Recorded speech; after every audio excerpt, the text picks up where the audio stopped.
Sarah Beth. She's a pediatric oncology pharmacist. And this is Brooke. She's a pediatric oncology nurse practitioner. And we're here today to talk to you about a drug called asparaginase. Asparaginase is used in the treatment of acute lymphoblastic leukemia, also called ALL. ALL is the most common malignancy in children, and outcomes have improved drastically over the past few decades. This is partially due to intensified multi-agent chemo regimens that include such drugs as asparaginase. Brooke, did you know that asparaginase has been around since like the 60s and is one of the few medications developed specifically for pediatric cancer? Whoa, that is awesome. So asparaginase is a bacterial-derived enzyme that essentially robs an important amino acid called asparagine from leukemic cells. They need that asparagine to replicate and reproduce themselves. They can't make it on their own. Brooke, we have 3 different asparaginase products available. They are derived from 2 different bacterial cell lines. The first 2 products are from E. coli, and that's L-asparaginase or L-spar, which we don't have in the United States anymore. And there's PEG asparagase. PEG asparagase is a pegylated form of asparaginase. So we took asparaginase, polyethylene glycol molecules, slapped them together, and made a longer acting medication with lower immunogenicity. The other bacterial cell line is Erwinia asparaginase. Now, Erwinia is less long-acting, but also has a very different immunogenic profile than PEG asparagase. And we can give these medications one of 2 ways. Intramuscularly was the original way that we gave them all, but we found out that PEG asparagase can also be given intravenously and still be just as good. Now, with Erwinia, you could give it intravenously, but we prefer to give it intramuscularly. And that's because intravenously we found that there's a higher incidence of infusion-related side effects. Okay. Now, asparaginase is a drug that is derived from bacteria. So because of that, it increases the likelihood of it causing a strong immune response or allergic response, which makes sense, right? Mm-hmm. So anytime you have that happen, you have an increased chance of having an allergic reaction or hypersensitivity reaction, which is also known as an antibody-mediated reaction, which is a lot of terminology, right? Yeah. So the patient's body essentially makes antibodies in response to the foreign antigen, okay? Additionally, which Sarah Beth already talked about, is an infusion-related reaction. So when you give asparaginase, there is a spike in the serum ammonia as the drug produces a chemical change that results in the byproduct of ammonia. When that ammonia surges, it can cause clinical symptoms that can often overlap with the same symptoms and signs that we sometimes see with hypersensitivity. So first, you have an increased chance of having a hypersensitivity reaction because this is a drug derived from bacteria. Mm-hmm. Yep. Then you also have this surge of ammonia, which can cause an infusion-related reaction, and people can just feel like crud. My brain feels a little bit like crud just listening to you talk about these differences. So it must be extremely difficult for nurses and providers to determine when they have a patient, what are they seeing? And it sounds like there's quite a bit of overlap also between an antibody-mediated hypersensitivity reaction or an infusion-related reaction. Right, which is not mediated by antibodies. Correct. It's just from the infusion. So, on the pharmacy side of things, because we see infusion reactions a lot, we think of symptoms such as nausea, vomiting, and flushing, and headache, and anxiety and irritability, which, how would that look in a little kid? Because I don't think a little kid is going to tell me that they're anxious. Right. They could be just agitated, restless, the parent says they're just not acting right, something like that. Okay.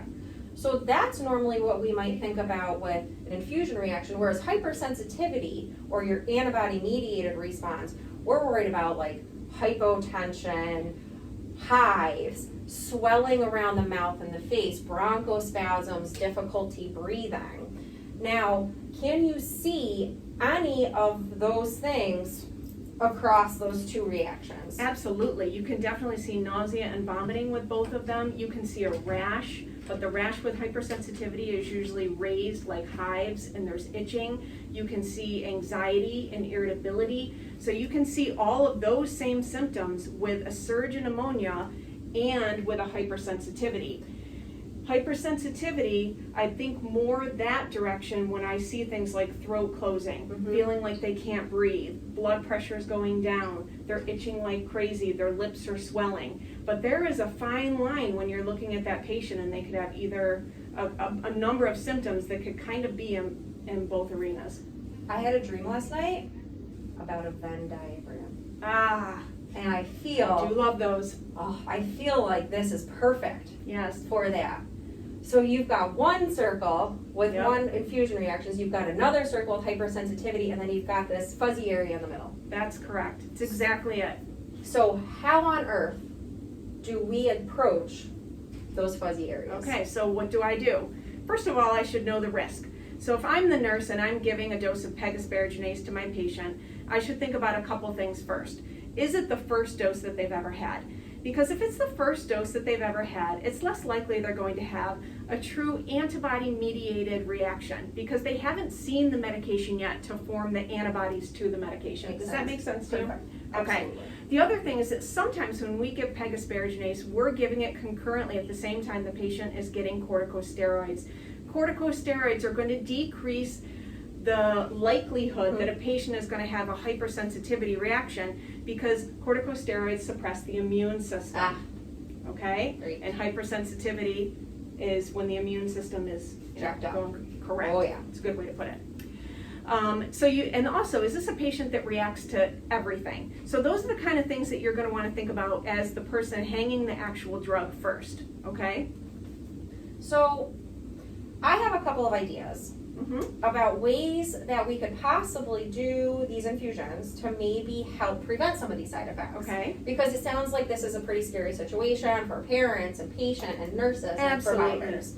So I was thinking we could do things like run the infusion slower. Yep. So instead of running it over maybe an hour, run it over 2 hours. Yeah, because then if it's ammonia and it can't surge as fast, right? There you go. Yeah, great idea. We could titrate the infusion. We do that for lots of medications that are Yes. super reactive. So we Okay. could start at a lower rate, then go up to a slightly higher rate over time until you get your entire infusion. Okay. We could do this nifty thing called a test dose. I like it. So we could give a very small amount of the drug as an IV push, Okay. and then we give the patient 10 to 15 minutes and see what happens. Okay. And that way you give them a quick little hit. You don't give them any more drug, it's just a little bit. So you Okay. don't have to worry about taking stuff away. And then you see how they react to it. We would Okay. expect a reaction right away, whether it was either one, right? Right, but they've only been given a small amount then. Yeah, there you I go. like it. Yep. I The like it. other thing I was thinking is I wonder if you could give some pre-medications prior to each of these infusions. Well, here's the problem when you give a pre-medication. So let's say you give a dose of diphenhydramine or Benadryl before you actually give all the doses of peg asparaginase. You could potentially be suppressing a hypersensitivity reaction. But the thing about a hypersensitivity reaction is what happens is those antibodies that are made can actually inactivate the asparaginase. Ooh. So And we might not know. We might not know. Okay. So Okay. that's the problem with that piece. All right. So before we get more into that, how do I go about addressing my infusion issue if my patient starts acting up? What do I do? That's a great question. I'm a nurse. Okay, Let's so pretend the I'm a nurse. first What do I thing do? you need to do is your patient starts having some signs and symptoms of some form of reaction. You need to stop the infusion. Okay. 100%. I can do Don't that. give any more drug. Got it. Okay, you're gonna call the provider. Not only are you going to examine the patient as the nurse, listen to their lungs, check their vitals, make a clear note in your head of what the signs and symptoms are, the provider's also gonna come into the room and do that also. Okay. That's when they're gonna have to go back to that Venn diagram, right? Yes. And kind of sort out what are the signs and symptoms that this patient is having. Do I think this is hypersensitivity? Do I think this is an infusion reaction related to that surge of ammonia? At that point in time, if the patient is safe, we could draw an ammonia level. Okay. Draw it right off of their line or their IV, and then send that down to the lab, and that will help you. You're not gonna get that back right away, but you can still see, is this potentially from a surge in ammonia in their bloodstream? It gives me another piece to my puzzle. What is that? My asparaginase puzzle. Ah, I'm ready. What am I doing What are you doing? with my level? Oh, with the ammonia or with the Yeah. asparaginase level? No, the ammonia level gives me another piece to my puzzle of, what kind of reaction is this? Right, so if you get the ammonia level back and it's really high, then that would help you to feel better about this being a surge of ammonia. Great. So, as a pharmacist, Yes. I love levels, Okay, and I love drug levels more than anything. okay. Can I get asparaginase drug levels? You can do an asparaginase drug level, and that's really important in the case that, let's say we had to give Benadryl. Let's say we had to stop the infusion, give the patient a dose of Benadryl, and then we restarted the drug, okay? Yep. At the end of that infusion, depending on how much they were able to infuse and receive, 5 to 7 days later, the provider should actually check an asparaginase level to see how much the patient actually responded. Because like I said, those antihistamines could hide the symptoms, and then if your body makes antibodies, they can actually totally inactivate the drug. And we'd want to know that, because if you couldn't tolerate PEG asparaginase, what could you give instead? Erwinia. Right. Perfect. Not as easy, but you could do it. But I can still continue my asparaginase therapy, and that's important. Yes. Okay. If you couldn't tolerate it at all, you could switch to Erwinia. But you could give the Benadryl and then check levels to make sure that, yes, you're having an appropriate response to the asparaginase. So if I did that, and I had an appropriate response, I could just keep giving Benadryl before every one of my subsequent PEG asparagase infusions. But it sounds like I'd probably have to keep checking drug Yes. levels. I would recommend that Okay. you still keep checking the levels, because you don't know if you could, during the next dose, have an inactivation and then make that drug null and void. So You don't really know. So, pre-medicating everybody sounds tricky.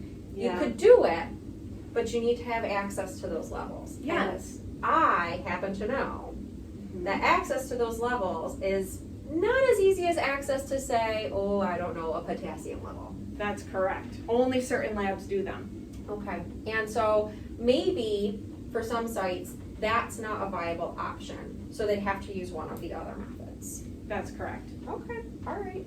So we've got lots of ideas and lots of options, but also lots of issues that we as all practitioners, nurses, providers, I guess even me as a pharmacist, have to worry about and think about. Right. Now, asparaginase is actually a really cool drug, but we know that it has the potential to cause infusion-related reactions related to that surge in ammonia or a hypersensitivity reaction. It is so important for nurses and providers to understand how to manage either one. We hope this presentation helped you and encouraged you, and we also want you to familiarize yourself with your own institution's guidelines. Thank you.